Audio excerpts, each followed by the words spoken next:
দারুণ রেগে বললে দাদা, করলি কি তুই খোকা? আঁকার কথা প্রজাপতি, আঁকলি শুঁয়োপোকা।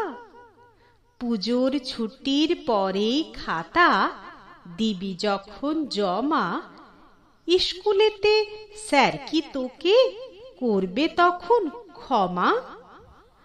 রং তুলি সব সরিয়ে রেখে বললে হেসেই খোকা, আমায় তুমি মিছেই দাদা ভাবছো নেহাত বোকা।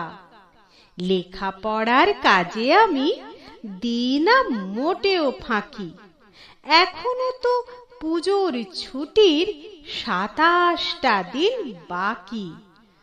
ততদিনেও এটা কি আর থাকবে শুঁয়োপোকা? প্রজাপতি হবেই হবে, নইকো আমি বোকা।